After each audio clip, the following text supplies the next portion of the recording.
সকলোকে নমস্কাৰ জনাইছোঁ। ইতিমধ্যে আপোনালোক সকলোৱে অৱগত হৈছে নিশ্চয়।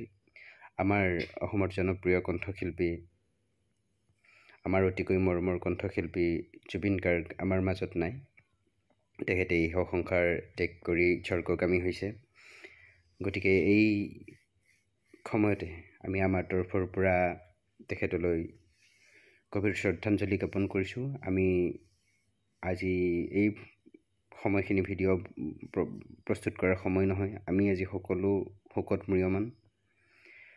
গতিকে শিক্ষাৰ ফালৰ পৰা এটা গুৰুত্বপূৰ্ণ খবৰ অহাই এই ভিডিঅ'টো প্ৰস্তুত কৰিছোঁ। ইতিমধ্যে জুবিন গাৰ্গৰ মৃত্যুৰ লগে লগে যি পৰিৱেশ এটাৰ সৃষ্টি হৈছে তাৰ প্ৰতি লক্ষ্য ৰাখি বা সন্মান জনাই অসমৰ মাননীয় শিক্ষামন্ত্ৰীয়েও অনুষ্ঠিত হৈ থকা 6 মাহিলী পৰীক্ষাসমূহ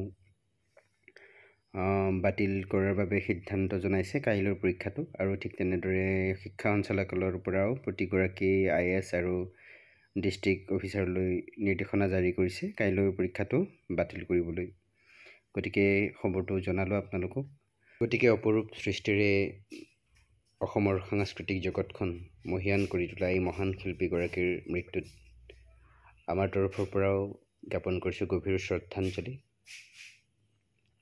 জুবিন গাৰ্গ প্ৰতিগৰাকী অসমীয়াৰ ৰন্ধ্ৰে ৰন্ধ্ৰে এটা তৰংগ হৈ প্ৰবাহিত হওক প্ৰজন্মৰ পৰা প্ৰজন্মলৈ, তাৰেই কামনা কৰি আজিৰ ভিডিঅ'টো সামৰিছোঁ। ধন্যবাদ।